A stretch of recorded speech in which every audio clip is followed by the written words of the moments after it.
저희가 준비한 첫 번째 뉴스는 유병헌 관련 소식입니다.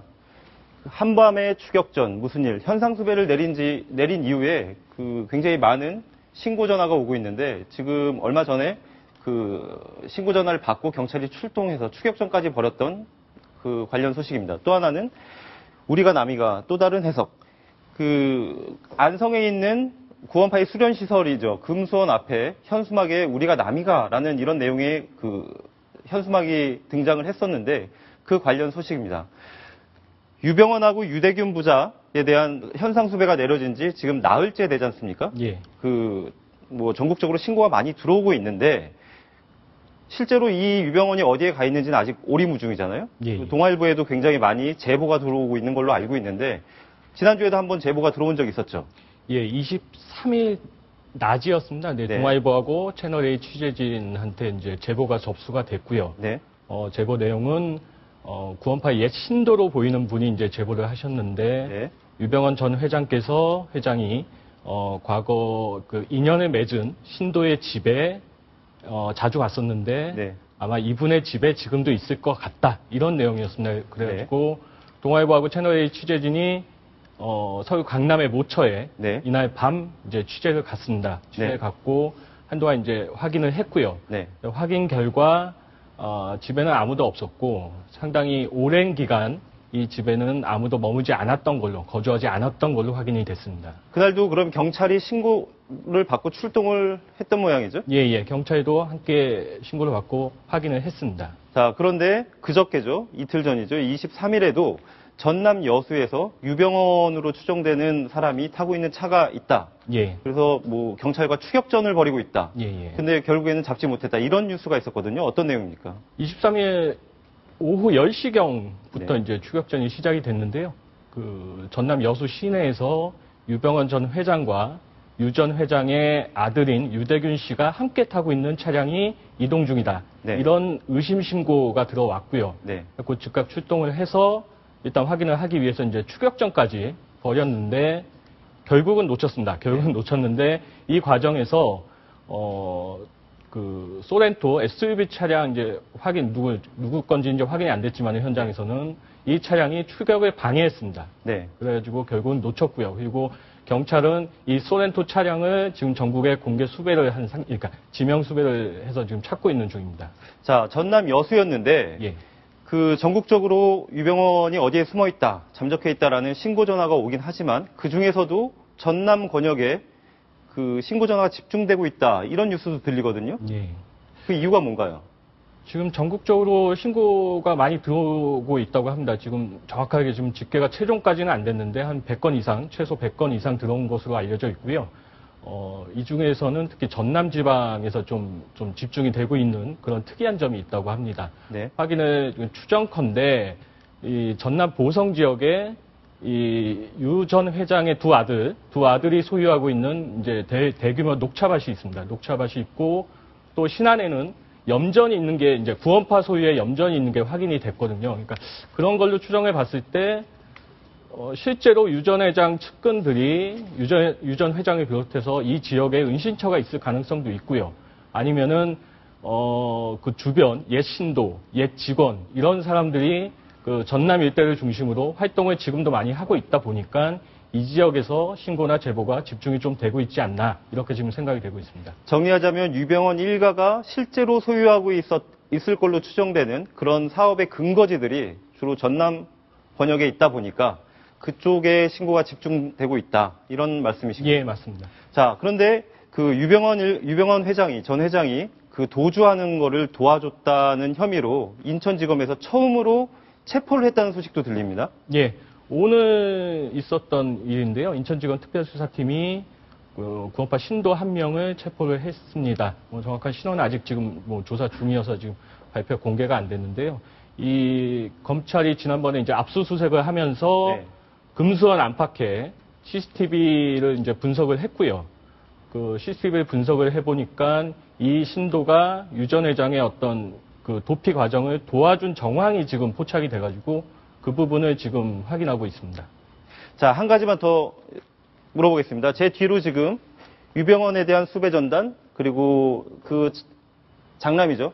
유대균에 대한 수배 전단이 지금 나와 있는데 지금 각각 신고 보상금이 5천만 원, 3천만 원이지 않습니까? 근데 이 5천만 원의 금액이 너무 적다. 이런 논란이 지금 커지고 있거든요. 제가 실제로 이렇게 시민들을 만나보니까 네. 10분 중에 10분이 다 저런 말씀을 하십니다. 이렇게 보상금이 너무 적지 않느냐? 네. 그런 말씀을 하신다. 과거 기록을 좀 찾아보니까, 네. 우리나라 이제 그 범죄인 신고 포상금 액수는 이제 5천만 원이 역대 기록으로는 가장 많았고요. 네. 몇 명 사례를 보자면 연쇄살인범 유명했던 유영철, 그리고 2010년에 부산에서 여중생 성폭행 살해했던 김길태, 요 정도인데요.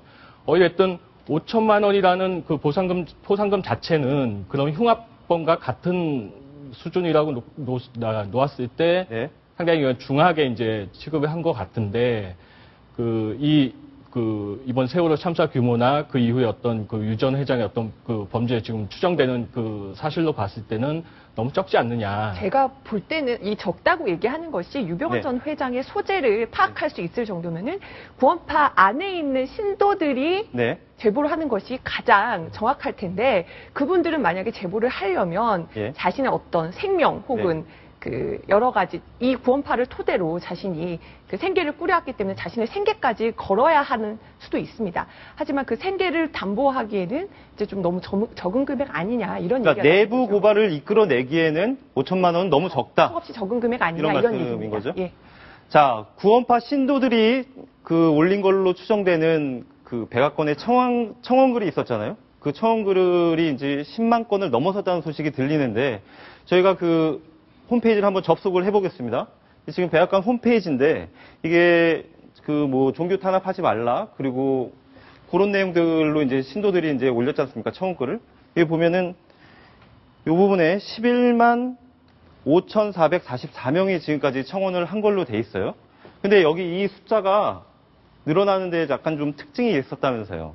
예, 지금 보시는 그 백악관 홈페이지에 올라간 게시글은 지난달 25일에 게재가 된 건데요. 네. 게시된 이후에 첫 열흘간은 그 서명한 사람이 1,700명 정도에 불과했다고 합니다. 네. 그런데 최근 한 5일 사이에 8만여 명 넘는 사람들이 5일 만에 8만 명이 추가 서명을 했다는 거예요? 네, 맞습니다. 그러니까 전체의 한 80% 이상이 5일 동안 이제 서명을 했다는 얘기인데요. 예. 그 이유는 일단 검찰의 압박 수위가 높아지면서 구원파 신도들의 서명이 이제 급증하지 않았나라고 일단 분석해 볼 수 있습니다. 그 유병헌 씨에 대한 영장 심사 기일이 잡혔던 20일에 한 7천여 명, 그 위에 금수원 수색을 했던 21일에 만여 명이 있었고요. 또 유병헌 씨가 지명수배됐던 22일에 13,000여 명, 23일에 27,000여 명이 서명을 했습니다. 그래서 이제 검찰하고 구원파하고의 갈등이라든지 유병헌 씨에 대한 압박이 커지면서 서명 인원이 급증했다고 볼 수도 있고요. 또 백악관 홈페이지에 청원한 글이 30일 안에 10만 명 이상의 서명을 받으면 백악관에서는 어떤 식으로든 답변을 하도록 돼 있습니다. 그러니까 구원파 신도들은 이제 서명 그 기한이 끝나는 최근 며칠간 많이 동원돼서 서명을 했다고 볼 수도 있을 것 같습니다. 지금 이 시간에도 인천지검 앞에서 구원파 신도들이 그 검찰의 수사에 항의하는 그런 집회를 열고 있다고 하는데 저희가 한번 그 현장을 연결해 보겠습니다. 자기들은 진실을 밝히고 싶다. 그렇게 저에게 얘기를 했었습니다. 그러나 작금에 나타난 그 행동들은 이제는 우리의 화나는 것이 아니라 종교 탄압을 금지하라라는 내용의 항의 집회를 계속 이어가고 있는 거죠. 예, 맞습니다. 또 그 유병헌 씨의 도주를 도운 것으로 알려진 신도 한 명이 체포된 이후에 인천지검으로 구원파 신도들이 모여들어서 기자회견 집회를 하고 있고요. 저기 지금 현수막 내용이 좀 독특하네요. 막 가자는 거지요라고 하면 과거 고 노무현 대통령이 검사들과의 대화에서 했던 내용을 인용한 것 같습니다. 말도 안 되는 얘기입니다. 신도들이 굉장히 어떤 그 정치인들이 했던 발언들을 아직도 굉장히 패러디를 잘한다. 정부에는 네, 그렇습니다. 라는 느낌이 늙은 듭니다. 폐만 마리 앉아서 지시를 하고 있습니다. 비가 오는데도 참 많은 분들이 길에 앉아가지고 네. 집회를 하고 있고요. 타라가면 타고 오라 하면 오고. 저희가 다시 유병헌 회장에 대한 이야기를 좀 더 이어가 보겠습니다. 그 유병헌 회장이 사진 찍는 걸 굉장히 좋아하잖아요. 근데 얼마 전부터 이제 뭐 시를 직접 짓는 것도 이렇게 관심이 많다라는 부분들에 이제 언급이 되기 시작했는데 저희가 그 종교 집회의 영상을 한번 준비를 했는데 얼마나 신앙송이 구원파 신도들의 예배에서 중요한 행사로서 자리매김되고 있는지 한번 보시겠습니다. 오늘은 회장님께서 1990년에 쓰신 과거와 미래 사이 그리고 91년에 쓰신 빛과 반사의 여운 두 편을 감상하시겠는데요. 지금 저 구원파 신도가 언급한 회장님은 물론 유병원 회장이 되겠죠. 네.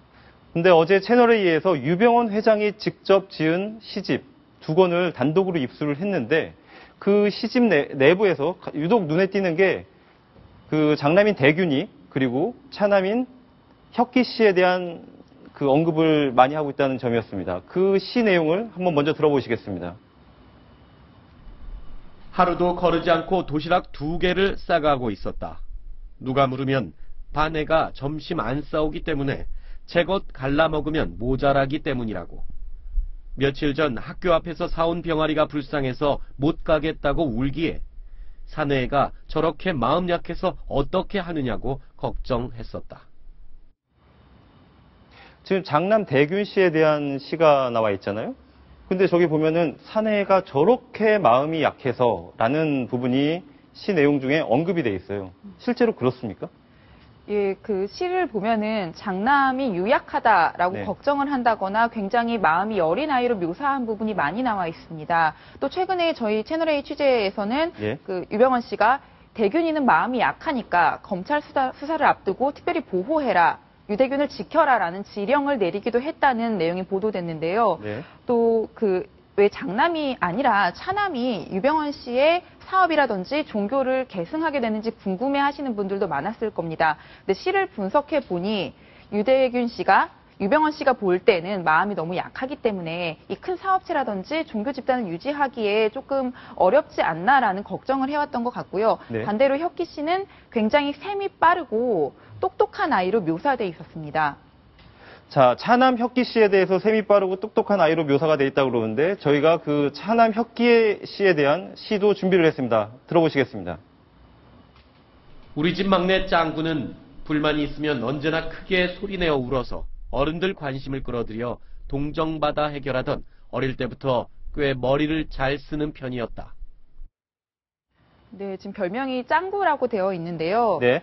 이 시 외에 다른 시에도 보면은 덧셈 뺄셈을 가르키니 나보다 네. 계산이 빨라서 예. 빨리 곱셈을 가르쳐 보고 싶은 생각이 들었다라는 네. 내용도 있었고요. 또 차남 혁기 씨가, 그러니까 짱구가 내 사무실에 놀러 왔길래 왜 왔냐라고 물으니 아빠 사장 놀이 하는 거 구경하려고 왔다라는 네. 대답을 했다는 대목도 있습니다. 이 점으로 미뤄볼 때 유병원 씨가 볼 때는 차남 혁기 씨가 굉장히 똑똑하고 셈이 빠르고 내가 하고 있는 사업에 관심이 많아서 후계자로 두기에 참 마음이 흡족한 사람으로 이제 판단하고 있었다고 볼 수 있습니다. 지금 강버들 기자가 어제 입수한 그 시집을 직접 들고 나왔는데 거기에는 지금 유병원 씨가 직접 찍은 사진 작품도 굉장히 많이 등장을 하고 있잖아요. 네. 그 중에서 하나 소개를 해주실 부분이 있다면서요. 네, 지금 여기 보시면요. 지금 시와 함께 유병원 씨가 직접 찍은 사진 한 컷이 실려 있습니다. 네. 몇 페이지 사진이 들어가 있는데요. 지금 보시는 요 새가 네. 붉은 머리 오목눈이라는 새입니다. 잠시만요. 붉은 머리 오목눈이요. 네, 붉은 머리. 어디서 많이 들어보던 이름이거든요. 예, 유병원 씨 소유로 되어 있는 페이퍼 컴퍼니의 이름이 네. 붉은 머리 오목눈이인데요. 예. 유병원 씨는 금수원을 항생제라든지 농약 같은 건 한 방울도 쓰지 않고 자연 그대로의 상태로 유지하고 싶어 했던 것으로 알려져 있고요. 그렇기 때문인지 금수원 안에서 찍은 사진들은 네. 이렇게 흔히 보기 어려운 새라든지 고란이라든지 이런 걸 찍은 사진이 많이 있습니다. 이제 그런 사진을 시집에도 실어놨는데 그 자연 애호가의 면모를 보이기 위해서 그랬는지 본인이 설립한 페이퍼 컴퍼니의 이름을 방금 보신 새의 이름인 붉은 머리 오목눈이로 붙였었고요. 사실 저희가 회사 이름으로 붉은 머리 오목눈이라고 하면 굉장히 좀 이상하잖아요. 네. 근데 그 지금 유병원 일가 계열사 내에서 그 붉은 머리 오목눈이라는 그 페이퍼 컴퍼니는 자금 세탁 의혹을 받고 있는 페이퍼 컴퍼니 중에 하나인데 그렇게 독특한 이름을 짓게 된 배경이 뭔가 있었군요, 저렇게. 예, 뭐 본인이 머물렀던 그 이제 작업을 했던 금수원 네. 안에 있는 스튜디오, 사진 스튜디오. 최근에 언론에 공개할 때 그 건물이 공개되기도 했었는데요. 네. 그 스튜디오에서 이렇게 뭐 붉은 머리 오목눈이라든지 메세라든지 고라니라든지 이런 다양한 뭐 동물을 접했던 것 같고요. 네. 그 이름을 페이퍼 컴퍼니에 붙여서 그 지주회사죠. 아이원아이 홀딩스로부터 매년 뭐 각종 수수료 명목으로 1억 2천만 원씩을 받아 챙긴 것으로 알려져 있습니다.